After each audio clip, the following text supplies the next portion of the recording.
அரசியல் அரங்கத்திற்கு வணக்கம். வணக்கம். இன்றைய தினம் பல்வேறு செய்திகள் வந்திருக்கு. அதுல முக்கியமான செய்திகளை மட்டும் பார்ப்போம். இன்னைக்கு தூத்துக்குடி மாவட்டம் விளாத்துக்குளம் பக்கத்துல வேடநத்தம் அப்படிங்கிற கிராமத்துல ஒரு பள்ளி மாணவி பாலியல் பலாத்காரம் செய்யப்பட்டு படுகொலை செஞ்சிருந்தாங்க. அந்த சம்பவத்துக்கு நீதி கேட்டு அந்த வீட்டுக்கு போன திருமதி கனிமொழி அவர்களை அந்த மக்கள் வந்து முற்றுகையிட்டு இருக்காங்க. அந்த செய்திகள் பாத்தீங்களா? நீதி கேட்டு போல, நீதியை கொடுக்க வேண்டிய இடத்துல தான் அவங்க இருக்காங்க. ஆறுதல் சொல்வதற்காக போயிருக்காங்க. மரியாதைக்குரிய தூத்துக்குடிய பாராளுமன்ற உறுப்பினர் கனிமொழி அவர்கள் வந்து ஒரு 5 ஆண்டுகள் இருக்கும், ஒரு 6 ஆண்டுகள் இருக்கும். அப்போ அவங்க என்ன சொன்னாங்க, இந்தியாவிலே அதிக இளம் விதவைகள் இருக்கக்கூடிய மாநிலமாக தமிழ்நாடு மாறிடுச்சு. அதுக்கான காரணம் என்ன அப்படின்னா, இந்த மதுக்கடைகள் தான். மதுக்கடைகளால் மது குடித்து 2 லட்சத்துக்கும் மேற்பட்ட விதவைகள் உருவாயிருக்காங்கன்னு சொன்னாங்க. எங்களுடைய ஆட்சி வருகிற பொழுது மதுக்கடையை மூடுவோம் அப்படின்னு சொல்லி உறுதிமொழி கொடுக்குறாங்க. ஆட்சி மாறிடுது, திமுக ஆட்சி வந்துடுது.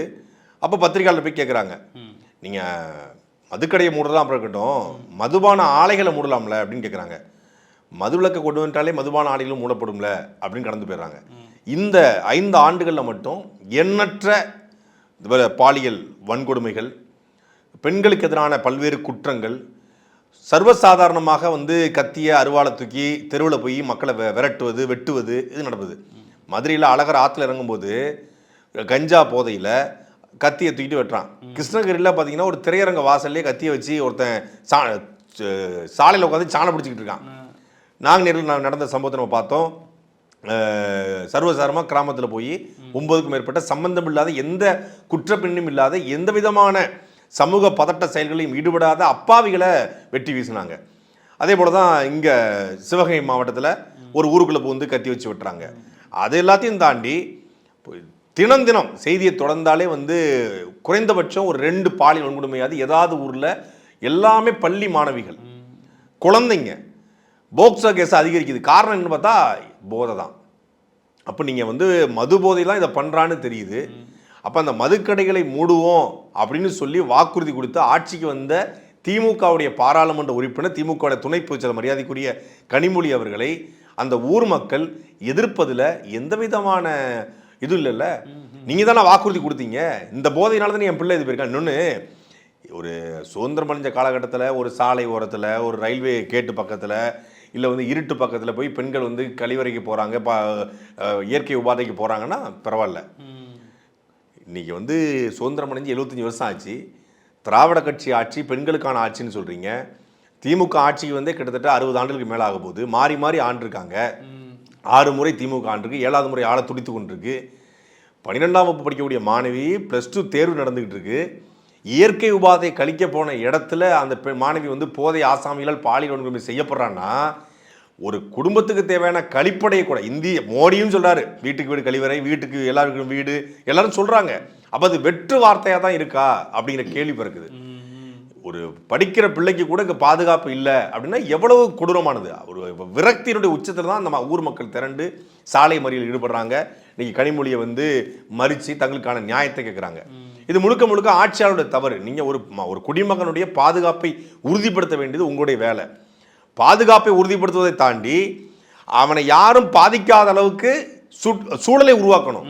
போதையில்லா மாநிலத்தை உருவாக்கணும்னு சொல்லி முதலமைச்சர் உறுதிமொழி எடுக்கிறாரு.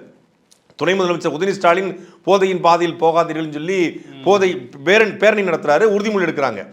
ஒரு 3 மாதம் கூட உறுதிமொழி எடுத்தா ஒரு இதை கொடுத்து தொடங்கினார், மராத்தான தொடங்கி வச்சார். அப்படி எல்லாமே வார்த்தைகளில் போதையில்லா மாநிலம், போதையில்லா தமிழ்நாடு, போதையின் பாதையில் போகாதீங்க, இளம் உதவிகள் அதிகமாக இருக்காங்க, எல்லாம் சொல்கிறீங்க. ஆனால் செயல்பாட்டில் 45,000 கோடி வருமானம் வருதுங்கிற ஒரே ஒரு காரணத்துக்காக மட்டும்தானே டாஸ்மாக் நடத்தப்படுது.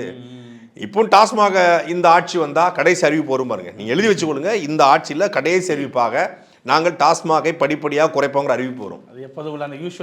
100 விழுக்காடு வரும். என்ன பிளான் வச்சுருக்காங்கன்னா, டாஸ்மாகை மூடிட்டு 11 to 11 பார் திறக்க போகிறாங்க. முழுமையாக தனியார். ஆல்மோஸ்ட் தமிழ்நாடு முழுக்க திறந்துட்டாங்க. கோவை பகுதிகள்லாம் அதிகமாக வந்துருச்சு. சின்னதாக இருந்தது, பிரம்மாண்டமாக வரப்போகுது. 100 ரூபாய்க்கு குடிச்சோம்னா 1000 ரூபாய்க்கு எப்படி குடிக்க வைக்கிறது? ஏன்னா 2000 கொடுத்துட்டாங்கல்ல, இப்போ 2000 எப்படி வாங்கணும்? இப்போ டாஸ்மாக் வச்சா அவனுக்கு வந்து 1000 ரூபாய் கொடுக்குறாங்க, அதை வாங்கலாம் மாதத்துக்கு. இப்போ 2000 கொடுக்க போகிறாங்க இல்லையா? இந்த 2000 ரூபாய் எப்படி திரும்பி பெறுறது? இன்னும் நிறைய சலுகைகள் இருக்குது. சலுகைகளை பூரா எப்படி ரிட்டர்ன் வாங்குறது, கிவ் அண்ட் டேக் பாலிசியில் வாங்கும்போது அப்போ 11-12 பாரை கொடுத்து அன்னலட்சுமி பாரு, அன்னபூர்ணி பாரு, வெளிநாட்டு மது வகைகள் எல்லாமே கொண்டாந்து எல்லாமே இருக்கும். காடை, கௌதாரி, முயல் எல்லாம் இருக்கும்.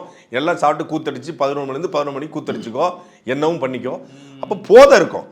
பேர் மாற்றப்படுது, பேர் மட்டும் மாற்றம். டாஸ்மாக தானே மூடுவோம்னு சொன்னா டாஸ்மாக முடியாச்சு, தனியாருக்கு திறக்க போகிறோம் அப்படிங்கிறத அவங்களுடைய லாங் டேர்ம் பிளான். இது உடனே நடக்க லாங் டேர்ம் பிளானாக அதை வச்சிருக்காங்க. அப்போ போதை தான் இது அத்தனைக்குமான காரணம். அதனால தான் கனிமொழி அவர்களை வந்து தடுத்து இருந்திருக்காங்க. இது தேர்தல் நேரம் என்பதனால இவங்க போயிருக்காங்க. இது போல எல்லாத்துக்கும் போனாங்கன்னா இல்லை, தேர்தலுக்கு ஓட்டு கேட்டு போனோம், இன்னும் 10 நாள் பிரச்சாரம். இங்க வேடநத்தத்துக்கு அந்த மாணவிக்கு பிரச்சனை இருக்கும்போது வரல, இப்போ மட்டும் வரையான்னு சொல்லி 10 நாள்ல மக்கள் கேட்பான். அதனால அந்த ஓட்டுக்காக பயந்து, தேர்தலுக்காக பயந்து போயிருக்காங்க ஒழிய இது வரைக்கும் எவ்வளவு நடந்திருக்கு. கோயம்புத்தூருக்கு போனாங்களா, இப்போ இவங்க தொகுதி போயிட்டாங்க. இதே தூத்துக்குடியிலேயே எத்தனையோ பெண்கள் பாலியல் வன்கொடுமைக்கு ஆளாக்கப்பட்டிருக்காங்க, தனிநபர்களால் பாதிக்கப்பட்டிருக்காங்க. அங்கெல்லாம் கனிமொழி போகவே கிடையாது. இதுக்கு போறதுக்கான காரணம் வெறும் ஓட்டு வேட்டை மட்டும்தான். அங்கதானே நிக்கணும். அதனால அடுத்ததா இப்போ கடைசி ஒரு மணி நேரமா ஒரு செய்தி வந்துட்டு இருக்கு எல்லா தொலைக்காட்சியும். என்ன அப்படின்னா, அதிமுக பாஜக கூட்டணியில் இணைகிறாரா தாவேக தலைவர் விஜய். அவர் ஏதோ மாவட்ட செயலாளர் கிட்டலாம் வந்து வீடியோ காலில் பேசினதாகவும் அதில் எல்லாருமே ஓகே போயிடலாம் அப்படின்னு சொன்னதாகவும் ஒரு செய்தி வருது. எப்படி பார்க்குறது? இல்லை, கடந்த 3 நாட்களாகவே வந்து பாரதிய ஜனதா கட்சி வந்து விஜய் வந்து அப்ரோச் பண்ணுறாங்க, கூட்டணிகளை இழுக்க முயற்சி பண்ணுறாங்க அப்படிங்கிற செய்திகளை வந்து பல்வேறு சமூக வலைதளங்களில், அப்புறம் யூடியூபர்ஸு, பொது ஊடகங்களில், இப்போ நம்மை தனிப்பட்ட போல சந்தி கூட என்ன விஜய் பாஜக போகிறாரா கன்ஃபார்மா அப்படிலாம் நிறைய பேர் கேட்குறாங்க. அப்போ பொது விவாதமாக இது மாறிக்கிட்டு இருக்குன்னு பார்க்க முடியுது. ஒரு நெருப்பு இல்லாமல் புகையாதுன்னு சொல்லுவாங்க இல்லையா, அப்படி எடுத்துக்கலாம். இன்னொன்று, இது வந்து ஒரு வதந்தியாக கூட கிரியேட் செய்யப்படுதாங்கிறது மாதிரியான ஒரு கேள்வி இருக்கு. ஒரு காங்கிரஸ் கூட்டணிக்கு விஜய் போறாரு அப்படிங்கிற பேச்சு இருந்துச்சு. ஆனால் அதுக்கான சூழல் உருவாக்கப்பட்டுச்சு. ஏன்னா திருச்சி வேலுசாமி பேசினாரு, காங்கிரஸ்ல அது அந்த ஆளை எவனும் மதிக்க மாட்டான்னு கூட அந்த ஆள் பேசினாரு. அப்புறம் வந்து மாணிக்க தாக்கூர், ஜோதிமணி இவங்க திமுக ரியாக்ட் பண்றாங்க. அப்புறம் பிரவீன் சக்கரவர்த்தி ஒரு பக்கம் வந்து விஜய் போய் சந்திக்கிறாரு. ராகுல் காந்தி ஒரு பக்கம் வந்து சிபிஎஃப்சிக்கும் பேசுறாரு, கரூர் மேட்டரில் பேசுறாரு. ஒரு இணக்கம் உருவாகுது. இன்னொன்று, விஜய் காங்கிரஸ் மேல சின்ன கிரேஸில் இருக்கக்கூடிய ஆள் தான். ஆரம்பத்தில் நட்பை வந்து பாராட்டாரு. 2011 வந்து அண்ணா கசரை உண்ணாவிரதம் இருக்கும்போது காங்கிரஸ் ஊழல் கட்சின்னு போய் பேசிட்டு வந்தாலும் கூட காங்கிரஸ் மேல ஒரு நட்பை வந்து எப்பவுமே விஜய் மெயின்டைன் பண்றாரு. ஈவன் மோடிட்டே ஒரு நட்பை மெயின்டைன் பண்ணிட்டு தான் இருந்தாரு. சைலண்டா எல்லாரும் கூட ஒரு நட்பை மெயின்டைன் பண்ணிட்டு இருந்தாப்ல, எந்த பக்கம் வேணாலும் போலாங்கிறது. ஆனா காங்கிரஸ் கூட வந்து பேச்சுவார்த்தை நடத்தி வெளிப்படையே தெரிஞ்சுது. ஆனா பாஜக கூட விஜய் பேச்சுவார்த்தை நடத்துறாங்கிறது வெளிப்படை தெரியல. ஆனா சமீபத்தில் மோடி, அமித்ஷாலாம் தமிழ்நாட்டுக்கு வந்து போகும்போது விஜயை நாங்க பாத்துக்கிறோம், ஐ மீன் விஜய் கூட்டணியை நாங்க பாத்துக்கிறோம், நீங்க எதுவும் பேச வேணாம்னு சொல்லி அதிமுக தரப்புக்கு சொன்னதாக ஒரு செய்தி. அப்ப இந்த 3 நாட்களாகவே இது ரொம்ப டைட்டா போகுது. ஏன்னா இன்னொரு 16, 17 தேதிகளில் தேர்தல் ஆணையம் தேதி அறிவிக்க போறாங்க. அதிகபட்சம் ஒரு 2-3 நாள் தான் இருக்கு. அப்ப இதுக்குள்ள கிட்டத்தட்ட கூட்டணியை உறுதிப்படுத்தலாம் அப்படிங்கிறதுல ரொம்ப தீவிரமாக பாஜக இறங்கி இருக்கிறது. அப்போ விஜயை வந்து உள்ள இழுப்போம், அவருக்கு ஒரு கிரௌட் இருக்கு, அந்த கிரௌடை நம்ம வந்து உள்ள இழுத்தரணுங்கிறதுல ரொம்ப தீவிரமா வந்திருக்காங்க. அந்த சூழ்நிலையில தான் இந்த செய்தி வெளிவந்திருக்கு. பாஜகவோட கூட்டணிக்கு போகலாமா வேணாமா, தனித்து போட்டி விடுவோமா போட்டி விடக்கூடாதுன்னு, துபாய்க்கே போலாமா இங்கே இருக்கமா, விஜய் தான் முதலமைச்சர் வேட்பாளர்னு ஒரு கட்சி தீர்மானம் போட்டுருச்சு. கட்சி விஜய் கட்சி. ஆனா அந்த கட்சியே விஜய் தான் முதலமைச்சர் வேட்பாளர்னு சொல்லி தீர்மானம் போடுது. முதலமைச்சர் வேட்பாளர் தீர்மானம் போட்ட பிறகு தனிச்சு போகலாமா வேணாமான்னு, அதாவது கல்யாணத்துக்கு பத்திரிக்கை அடிச்சாச்சு, கல்யாண மண்டபத்தையும் குறிச்சாச்சு, நாளை காலையில் தாலி கட்டணும். இன்னைக்கு வந்து இப்போ நான் துறவரம் பூண்டலாமா இல்லை கல்யாணம் பண்ணலாமா, பத்திரிக்கை அடித்து மண்டபத்தை கூட்டி ஊர் மக்கள் வர போகிறாங்க, இப்போ போய் நான் துறவரம் பூண்டலாமா கல்யாணம் பண்ணலாமான்னு யாராவது திட்டமிடுவாங்களா? அது மாதிரி தான் இருக்குது. இப்போ வந்து கூட்டணிக்கு போகலாமா வேணாமான்னு அதில் 120 பேர் கலந்து கொண்டாங்களா.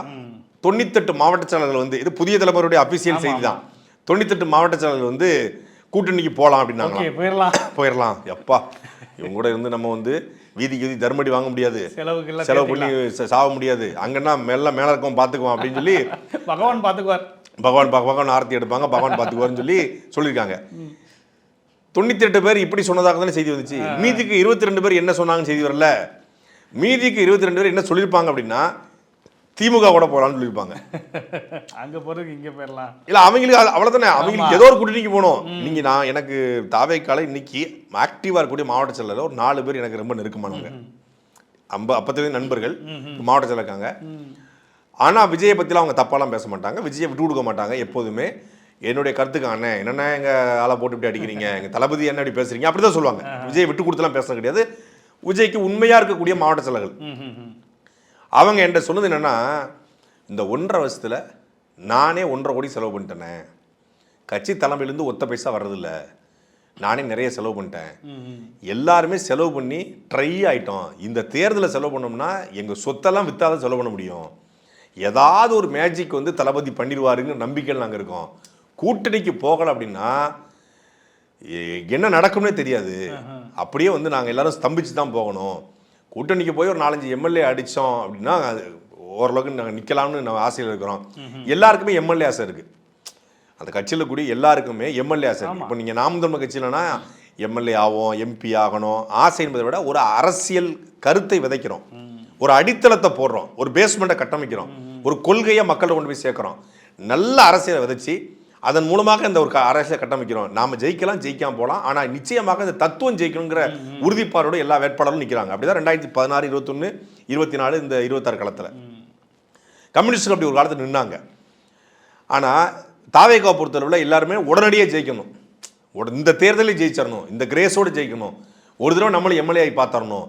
அதனால தான் வட்டிக்கு கடன் வாங்கி அதே போல் வந்து நகையை அடகு வச்சு நிலத்தை விற்றுருக்கான் ஒருத்தன். தாவேகாவோட ஒரு மாவட்ட பொறுப்பாளர் அவன் எம்எல்ஏ கேண்டிடேட் ஆயிடுவோங்கிற ஆசையில் கிட்டத்தட்ட 25 ஏக்கர் மதிப்புள்ள ஒரு நல்ல சொத்து, உங்கள் தாத்தா காலத்து சொத்து, அந்த சொத்தை விற்று எல்லாத்துக்கும் கறி கஞ்சி போடுறது, சாப்பாடு போடுறது, இப்படி செலவு பண்ணுறாங்க. அப்புறம் சீட்டு பணம் போட்டு அந்த பணத்தை எடுக்கிறது, இப்படி தங்கள் பணத்தை செலவு பண்ணுறாங்க, மாற்று கருத்தே கிடையாது. அதை ஒரிஜினல் இது வரைக்கும் 120 கோடி ரூபா செலவு பண்ணியிருக்காரான். ஆமாம், அது செய்தியாக வந்துச்சு. 120 கோடியோ 150 கோடியோ அது கூட கேட்டுட்டு இருக்கிறாராம், இவ்வளோ செலவு பண்ணியிருக்கிறேன். ஆமாம், அதனால தானே 40 நிமிஷம் 50 நிமிஷம் பேச விடுவாங்க, சும்மா பேச முடியுமா கட்சி கூட்டத்தில்? அவர் தான் கட்சி தலைவர் மாதிரி பேசிக்கிட்டு இருக்காரு. அப்போ என்னன்னா செலவு பண்ணுறாரு, வேற யாரும் அந்த கட்சியில் செலவு பண்ண ஆள் இல்லை. அப்போ செலவு பண்ணி எல்லாம் ஓஞ்சு போன நேரத்தில் இருக்கிறான். படமும் வரல, படம் வந்தால் கூட பிளாக் டிக்கெட் வந்து சம்பாதிக்கலாம், தொழிலையும் செய்யறது. ஆமாம், ஜனநாயகன் படம் வந்தால் கூட ஒரு பிளாக் டிக்கெட் விற்று அந்த இதை மேட்ச் பண்ணிக்கலாம். அங்கேருந்து ஒரு பைசா வராது. ஆமாம், பனையூர் கதவே திறக்காது. அப்புறம் அங்கே பிள்ளைக்கு எழுதி வச்சுட்டு கொடுக்குற ஆளுக்கு பனையூருடைய கதவுகளே திறக்காது. அப்புறம் அங்கே இருக்கிற வந்து பேங்கர் எப்படி திறக்கும்? வாய்ப்பே கிடையாது. பீரோ திறக்காது. ஒன்லி இன்கமிங் தான், நோ அவுட் கோயிங். அது ஒரு ஒன் வே டிராஃபிக், அது வந்து எதிர்த்தாப்புல வரவே முடியாது. அப்படி இருக்கும்போது சோர்வடைந்த நிலையில் கூட்டணிக்கு போகலாங்கிற மனநிலை தான் எல்லாருடைய மனநிலையாகவும் மாறிக்கு. தாவேகா கட்சிகளை பொறுத்தவரையில் பெரும்பாலும் கூட்டணிக்கு போனாலும் விஜய் முதலமைச்சர் ஆகணும், கூட்டணிக்கு போகிறது எங்களுக்கு பிரச்சனை இல்லை, விஜய் முதலமைச்சர் அப்படின்னு. விஜய் முதலமைச்சர் ஆக்கிறதுக்கு அமித்ஷாவும் எடப்பாடியும் ஒத்துக்கொள்வாங்களா? எப்படி ஒத்துக்குவாங்க? வாய்ப்பே கிடையாது. இன்னொன்று பாசிச பாஜக அப்படின்னு விமர்சனத்தை வச்சுட்டு விஜய் ஒரு கூட்டணிக்கு போறாருன்னு வச்சுக்கோங்களேன், பாஜக கூட்டணி விஜய் போறாரு, அது என்னன்னு நினைக்கிறீங்க நீங்க? தற்கொலை. விஜய் பாஜக கூட்டணிக்கு போனா தற்கொலைக்கு சமம். விஜய் தனிச்சு நின்னா டெத்து கன்ஃபார்ம். அதேதான். நீ போனாலும் அடி உறுதி, போகலனாலும் அடி உறுதி. தனிச்சுன்னா ரொம்ப அடி விழும், போனா ரொம்ப ரொம்ப அடி விழும். எப்படி போனாலும் அடி விழுது உறுதி. அதனால நீ இப்போ ஒரு படத்தை பாரு, இப்போ கத்தியால குத்தி சாக போறியா, இல்ல அருவாளால கழுத்தை அறுத்து சாக போறியா, விஷத்தை கொடுத்து சாக போறியா, இல்ல தூக்கு போட்டு சாக போறியா, இல்ல இப்போ நின்று சாக போறியா, இல்ல ஓடி சாக போறியா அப்படின்னு வந்து சமுத்திரக்கடி தான் கேட்பாரு நினைக்கிறேன். அது மாதிரி இப்போ நீ கூட்டணிக்குள்ள போய் நாசமா போக போறியா, தனிச்சு நின்று நாசமா போக போறியா அப்படிங்கிறது விஜய் கையில தான் இருக்கு. எப்படி இந்த கூட்டணி எப்படி போகும்? ஏன்னா இப்போ விஜயோட கேரக்டர் வந்து கல்யாண வீடுனா நான் தான் மாப்பிள்ளையா இருப்பேன், இலை வீடுனா நான் தான் பணமா இருக்கேங்கிற மாதிரி ஒரு கேரக்டர். அந்த கட்சியில் எல்லாருமே அப்படிதான். அங்கே போனால் அங்கே ஏகப்பட்ட தலைவர்கள் இருக்காங்க. அப்போ எப்படி அந்த கூட்டணி வந்து நடைமுறை? கூட்டணிங்கிறது இன்னும் இதில் இது வந்து எல்லாமே பேச்சுவார்த்தைகள், செய்திகள், காற்றலைகளில் வந்து கொண்டே இருக்கு. ஆனால் ஒரு நெருக்கடியோ இல்லை வந்து ஒரு நீங்கள் வந்துருங்க அப்படின்னு சொல்லிருக்கு. என்ன வேணாலும் தமிழ்நாட்டு அரசியல் நடக்க வாய்ப்பு இருக்கு. அதாவது இந்த மாதிரியான கட்சிகள் வந்து கொள்கை உள்ளவங்க வந்து கொள்கையை பற்றி யோசிப்பாங்க. இப்போ நீ ஒரு கொள்கைனா இந்த கொள்கை உங்களோட ஒத்து நான் எப்படி சேர முடியும் இருப்பாங்க. விஜய் தான் கொள்கை இல்லையே, எங்க வேணாலும் போய்க்கலாம். இப்போ நாம் தமிழ் கட்சிக்கு ஒரு கொள்கை இருக்கு, தமிழ் தேசிய கொள்கையை பேசிட்டு எப்படிப்பா பிஜேபி கூட சேர முடியும், எப்படிப்பா அதிமுக கூட சேர முடியும்? என்னதான் அதிமுக திராவிட கட்சியோட நீட்சி தான் சொல்லுது. தமிழர் தலைமையா இருக்கலாம், எடப்பாடி எளிய மகனா இருக்கலாம், சாதாரண குடும்ப பின்னணியில் வந்திருக்கலாம், கிளைச்சலராக இருந்து அவர் பொதுச்செயலராக மாறிக்கலாம். ஆனாலும் அவர் திராவிட கட்சி என்பதான் சொல்றாரு. பெரியார் அவருடைய கொள்கை தலைவராக வழிகாட்டியாக ஏற்றுக்கொண்டாங்க. அப்போ முரணாகவே தமிழ் தேசியத்துக்கும் திராவிடத்துக்கும் ஒத்து வராது. நாம் தமிழ் கட்சி இயல்பா சேர முடியாது. ஒரு நேச்சுரல் அலைன்ஸுவாங்கல்ல, சேர வாய்ப்பு கிடையாது. அப்போ விஜய்க்கு அப்படி பிரச்சனையே இல்லையே, எங்க வேணாலும் போய்க்கலாம். அவர் எங்க வேணாலும் போய்க்கலாமே, யாரு கூட்டாலும் போய்க்கலாமே. ஏன்னா அவருக்கு எதுவுமே இல்லையே அவருக்கு. இப்போ நீங்கள் வந்து அவருக்கு திமுக கூட்டாலும் போகலாம், அதிமுக அவர் என்னென்ன சொல்லிக்கலாம். இப்போ திமுகவோடய விஜய் சேர்ந்தா கூட என்ன சொல்லலாம்னா, இப்போ அவங்களுக்கும் பெரியார் கொள்கை தலைவர், எங்களுக்கும் பெரியார் கொள்கை தலைவர், நாங்கள் சேரல என்ன இருக்குது, நானும் திராவிடத்தை ஏற்றுக்கிறேன், அவங்களும் திராவிடத்தை ஏற்றுக்கிறாங்க, நானும் அண்ணா வழிகட்டி அவங்களுக்கு என்ன வழி, கலைஞர்கள் எனக்கு ரோல் மாடல், நான் எப்பவுமே கலைஞரை பேசவே இல்லைன்னு சொல்லிட்டு போகலாம். ஈவன் அதிமுக போனால் கூட அண்ணா, எம்ஜிஆர், பெரியார் 3 பேரையும் அதிமுக ஏற்றுக்குது, நானும் ஏற்றுக்கிறேன், இல்லைன்னா தப்பு இருக்கு, பொது எதிரி திமுக தீய சக்தியை வீழ்த்தணும் அதனால சேரேன், அப்போ ஊழல் சக்தின்னு சொன்னீங்களே அது சும்மா நாச்சு சொன்னேன் அப்படி போயிடலாம். அதனால தான் அவர் என்ன பண்ணியிருக்காருன்னா, திராவிடம், தமிழ் தேசியம் எல்லா பக்கமும் உருட்டி வச்சிருக்காரு. நாளைக்கு என்ன வேணாலும் நடக்கலாம், யார் கூட வேணாலும் போகலாம், யாரையும் நம்ம கூட இழுத்துக்கலாம். அதான் நீங்க சொன்ன யார் கூட வேணாலும் போகலாம், எங்க வேணாலும் போகலாம் அப்படிங்கிற மாதிரி தானே அவரு. அதனால ஈஸியா அரசியலா தானே பேசுறீங்க. இல்ல அரசியல் தான் சொல்றேன், ஈஸியா அடாப்ட் ஆயிக்குவாரு. யார் கூட நான் வேற தான் நினைச்சிட்டேன். அடுத்ததா இன்னைக்கு வந்து ஆயி பூத்தா மாமுக, எது நீர் பூத்த நெருப்பு மாதிரி சொல்றீங்க? ஆயி பூத்தா மாமுக, அதாவது கட்சிகள்லாம் வந்து தாய்க்கிளை படத்துல ஒரு சைனீஸ் டாக்டர் இருப்பாரு அந்த மாதிரி அப்படிங்கிற மாதிரி. அதாவது இந்த தேர்தல் நேரத்தில் எல்லாரும் ஒரு சைடு கூட்டணிக்கு போறது, பேரம் பேசுறது, இந்த மாதிரி இருக்கும்போது சில புதுசா கட்சிகள்லாம் தொடங்கும்ல. அப்படி இன்னைக்கு ஒரு கட்சி ஆயி பூத்தா மாமுக அப்படிங்கிற பேர்ல திருமதி சசிகலா, அனைத்து இந்திய புரட்சி தலைவர் மக்கள் முன்னேற்ற கழகம். ஆமா அப்படின்னு ஆனா சசிகலா. இந்த கட்சி பேரை யோசிக்கிறதுக்கு ஒரு கட்சி வேணுங்க உண்மையில. ஆயி பூத்த மாமுக, ஆயி தான் அது. ஆயி நம்ம ஊர்ல ஆயினா என்ன தெரிஞ்சிருச்சு. ஆயி அம்மாயி அந்த மாதிரி இம்மாயி அப்படிங்கிற மாதிரி அது ஆயி. மன்னார்குடி ஆயி, அம்மா விட்டு கொடுக்காம இருக்காங்களா ஆயி. ஆயி ஊர் சைட்லாம் ஆயி அப்படின்னு தான் கூப்பிடுவாங்க தஞ்சாவூர் பக்கத்துல. அதனால ஆயி ஆயி அப்படிம்பாங்க. ஆயி பூத்தா மாமுக. ஸோ புதிய கட்சி ஒன்று தொடங்கியிருக்கு. தென்னந்தோப்பு சின்னத்துக்கு வர போறாங்களா. அந்த சின்னம் ஏற்கனவே டெபாசிட்டே வாங்காத ஒரு சின்னம். இல்லை நல்ல சின்னம் தான், அவங்க ஏற்ற சின்னம். தென்னந்தோப்புக்கு எடுத்து பண்ணையார் உள்ள சின்னம். அவங்க என்ன பண்ணையார் மணலில் இருக்கக்கூடிய ஆள் தான். போயஸ் தோட்டம், மன்னார்குடின்னு பண்ணையார் மணலில். அதனால் அருமையான சின்னத்தில் பல தேர்தல் ஆணையம் அவங்களுக்கு ஒரு சின்னத்தை பார்த்து அழகாக ஒதுக்கிக்காங்க. வயசான காலத்தில் தென்னந்தோப்புல போய் ஒரு பனையை கட்டில் போட்டு ஓய்வெடுங்கம்மா அப்படின்னு சொல்லாமல் சொல்லி ஒரு சின்னத்தை ஒதுக்கியிருக்காங்க. கட்சி ஆரம்பிக்கும் போதே சின்னத்தையும் அறிவிக்கிறாங்க. தேர்தல் ஆணையம் இந்தியா வந்து ஒரு ஜனநாயக நாடு. இங்கே எல்லா தனிநபர்களுக்கும் வாக்குரிமை இருப்பது போல யார் வேணாலும் கட்சி ஆரம்பிக்கலாம். நீங்க ஆரம்பிக்கலாம், நான் ஆரம்பிக்கலாம், பார்த்து கொண்டு இருக்கிற பார்வையாளர் ஆரம்பிக்கலாம், சப்ஸ்கிரைப் பண்ணாமல் பார்த்துட்டு இருக்கணும், ஆதரிக்க நிறைய பேர் இருக்காங்க. 53% இருக்காங்க, அவங்களும் ஆதரிக்கலாம். பெல் பட்டன் அமுக்காம பார்க்குறாங்க பார்த்தீங்களா, அவங்களும் ஆரம்பிக்கலாம். யார் வேணாலும் ஆரம்பிக்கலாம், தப்பே கிடையாது. இப்போ டவுன்லோட் பண்ணி வச்சுக்கிட்டு பார்க்குறாங்க பாருங்க, அவங்களும் ஷார்ட் சாக்கெட் பண்ணி அவங்க சேனலில் போடுறது அவனும் பார்க்க ஆரம்பிக்கலாம். ஸோ அதில் மாற்றுக்கிறதே கிடையாது. ஆனால் என்ன நோக்கம், what is your intention, what is your ideology, உங்களுடைய கொள்கை என்ன, இலக்கு என்ன, லட்சியம் என்ன? எடப்பாடி பழனிசாமி அவர்களுக்கு விழ வேண்டிய 33 வாக்குகளில் ஒரு 3000 ஓட்டு தொகுதிக்கு பிரிச்சிட்டோம்னா அவர் தோத்து போயிடுவாங்கிறத தவிர வேற என்ன எண்ணம்? வெளிப்படையாக பேசிட்டு போயிருவோமே. ஆமாம், அதாவது மழை பெஞ்சா குட வியாபாரம் பண்ணுற மாதிரி 50 தொகுதியில் நிற்பாங்களாம், தென் மாவட்டத்தை குறிவிச்சு நிற்பாங்களாம், அதில் இந்த மாதிரி வந்து நிற்பாங்களாம். இது எந்த மாதிரியான அரசியல்? முதல்ல தேர்தலுக்கு 1 மாதத்துக்கு முன்னாடி ஒரு கூட்டத்தை போட்டு, தேர்தலுக்கு 1 வாரத்துக்கு முன்னாடி ஒரு கட்சி ஆரம்பித்து ஒரு சின்னத்தை வாங்கி அதில் வந்து ஒரு 5-6 பேரை நிப்பாட்டுவது. பணம் கொளுத்து போய் கிடக்கு. ஒன்றும் உழைச்சி சம்பாதிச்ச பணம் கிடையாது, கோடி கோடியாக கொள்ளையடிச்ச பணம். எல்லா துறைகள்லேருந்தும் வசூல் பண்ணி எந்த அதிகாரத்தில், கவுன்சிலராக கூட இல்லை அவங்க, எந்த அதிகாரத்திலும் இல்லாமல் ஒரு லாபி பண்ணி ஒரு மாஃபியா மாதிரி பண்ணி சம்பாதிச்ச பணம் தான். அந்த பணத்தை வச்சுருக்காங்க, செலவு செய்யணும்னு ஆசைப்படுறாங்க. செலவு செஞ்சு தன்னுடைய அரசியல் வெறுப்பையும், அரசியல்னு சொல்கிறது ஒரு வெஞ்சன்னு சொல்லுவாங்க இல்லையா, வன்மம், குரோதம், அதெல்லாத்தையும் பழிவாங்கும் எண்ணம், இதை தீர்த்து கொள்வதற்கு இந்த களத்தை அவங்க பயன்படுத்தி நிற்கிறாங்க. உண்மையிலே இன்னைக்கு வந்து தென் மாவட்டங்களை குடிச்சு தான் அந்த அம்மா நிற்கிறாங்க. படித்த எத்தனையோ பேர் இந்த சமூகத்திலேருந்து வெளியே வந்துட்டாங்க.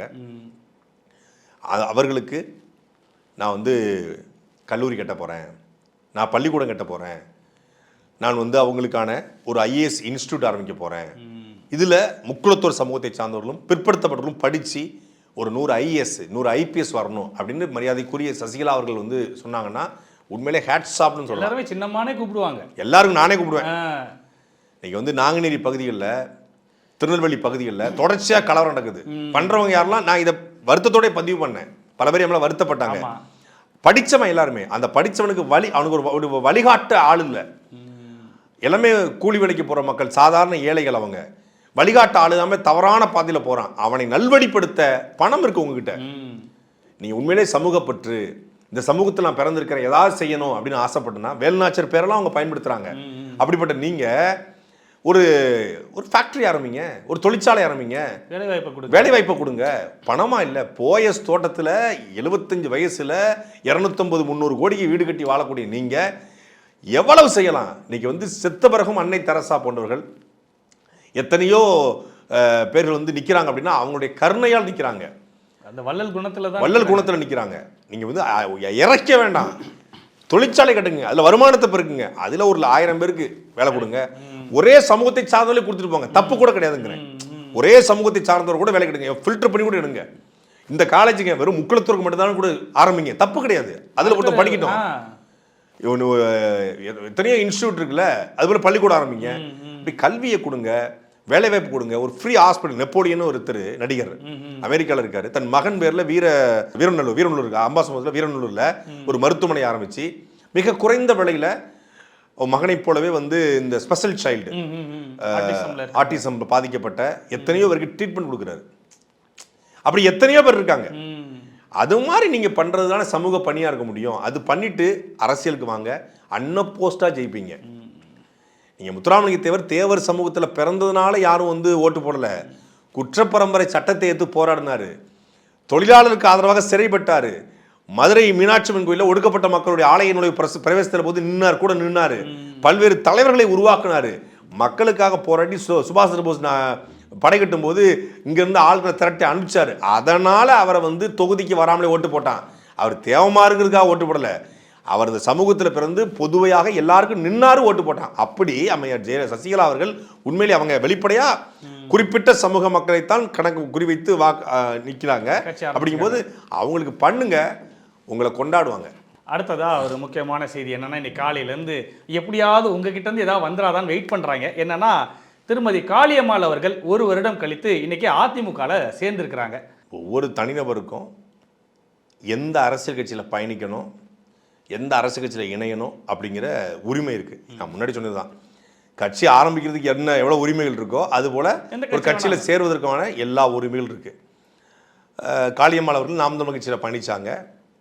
கிட்டத்தட்ட 3 முறை அவங்களுக்கு நாம் தமிழர் கட்சியில் சட்டமன்ற, பாராளுமன்ற, மீண்டும் பாராளுமன்ற வாய்ப்புகள் வழங்கப்பட்டது. 2 முறை பாராளுமன்றம், 1 முறை சட்டமன்றம் வாய்ப்பு வழங்கப்பட்டது. முக்கிய பொறுப்புலையும் இருந்தாங்க. தமிழ்நாடு முழுக்க ஊடக முகமாக பேசுவதற்கு நிச்சயமாக அனுப்பி வச்சார். அவங்க வந்து முரண்பட்டு நாம் தமிழர் கட்சியிலேருந்து வெளியேறினாங்க. வெளியேறி ஓராண்டு காலம் வந்து பல்வேறு இப்போ இந்த மீனவர் சமூகம் சார்ந்த அமைப்புகளோட பல்வேறு களங்களில் நின்றதை சமூக வலைதளங்களில் பார்க்க முடிஞ்சுது. இப்போ அந்த சமூக மக்களுக்கு ஏதாவது செய்யணும் என்ற அடிப்படையில் அவங்க இதை தேர்ந்தெடுத்து நான் போயிருக்கேன் அப்படிங்கிற கருத்தை பதிவு பண்ணியிருக்காங்க. அவங்க வந்து நாம் தமிழர் கட்சி குறித்தோ இல்லை நாம் தமிழர் கட்சி செயல்பாடுகள் குறித்தோ எந்த விமர்சனங்களையும் பொதுவெளியில் எடுத்து வைக்கல. ஒருத்த பாயிண்ட் பொதுவெளியில் வெளியே வைக்கலை. ஆனால் ஒரு கேள்வி அவங்ககிட்ட கேட்குறாங்க. இப்போ நாம் தமிழ் கட்சி 234 தொகுதியில் நிற்கிறாங்களே, அதுக்கு நீங்கள் வந்து எப்படி பார்க்குறீங்கிறதுக்கு, ஜனநாயக நாட்டில் யார் வேணாலும் போட்டி போடலாம், ஆனால் மக்கள் யதார்த்தத்தை புரிந்து கொண்டு யாருக்கு வாக்கு செலுத்துங்கிற முடிவு செய்வாங்க அப்படின்னு சொல்லி அவங்க சொல்லியிருக்காங்க.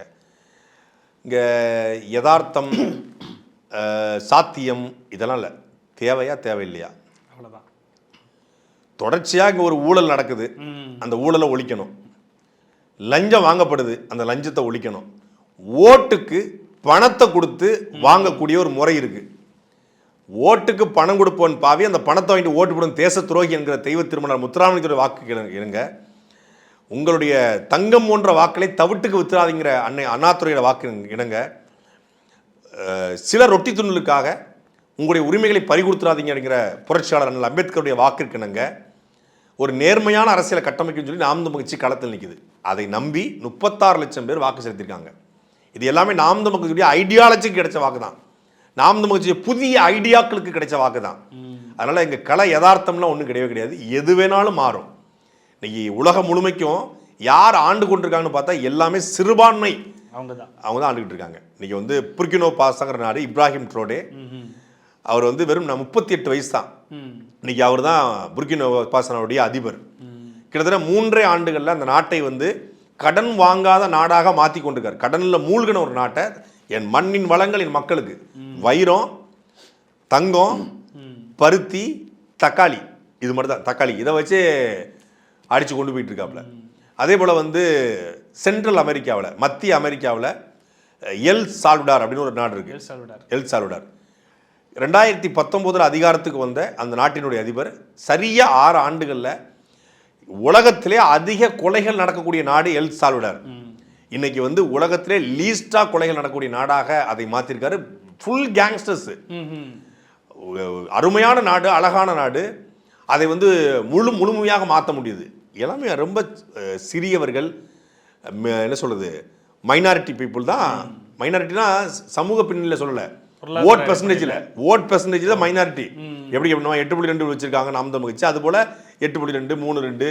நீங்க இலங்கையை பாருங்க, 3 விழுக்காடு வச்சிருந்த கட்சி இன்னைக்கு 53 விழுக்காடு அடிச்சு மேலே வந்துருச்சு.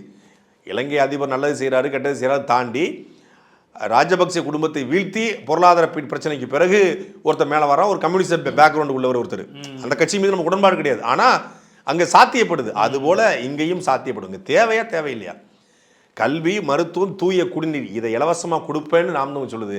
நான் 1000 ரூபா கொடுப்பேன், 2000 ரூபா கொடுப்பேன், நான் கருணை தொகை கொடுப்பேன் அப்படின்னு ஒரு கட்சி சொல்லுது. நான் ஓட்டுக்கு பணம் கொடுக்க மாட்டேன், நான் மக்களுக்கு இலவசம் தர மாட்டேன், மக்களை அடிமையாக்க மாட்டேன் அப்படின்னு சொல்றது சரியான அரசியலா? நான் ஓட்ட பறிப்பேன்னு சொல்றது சரியான அரசியலா? அப்போ கலை யதார்த்தம்லாம் ஒன்றும் கிடையாது. கலை யதார்த்தத்தில் நாம் தமிழ் கட்சியை மக்கள் கொண்டாட ஆரம்பிச்சிருக்காங்க. அதை வந்து அக்கா காளியம்மாள் அவர்கள் வந்து புரிந்து கொள்ள வேண்டும். அடுத்தடுத்த களங்களில், ஊடக வாதங்களில் அவங்களுக்கு அதை நம்ம வந்து புரிய வைப்போம். அதனால் எங்கிருந்தாலும் வாழ்க்கைங்கிறது போல் யார் வேணாலும் எங்கே வேணாலும் போகலாம். அரசியலில் வந்து எந்த நிரந்தர எதிரியும் கிடையாது, நிரந்தர நண்பனும் கிடையாதும்பாங்க. அதனால் அவங்க எங்கிருந்தாலும் அவங்களுடைய பணியை செய்ய நம்முடைய வாழ்த்துக்கள். ஆனால் விமர்சனங்களை வைத்தால் அதற்கான சரியான விமர்சனங்களை நாமும் வைப்போம். கலா யதார்த்தம் என்னங்கிறத அவங்களுக்கு புரிய வைப்போம். பல்வேறு செய்திகள் குறித்து பேசினோம். மீண்டும் நாளை அரசியல் அரங்கம் நிகழ்ச்சியில் சந்திப்போம். நன்றி. சாட்டை எடுத்து நாட்டை திருத்து.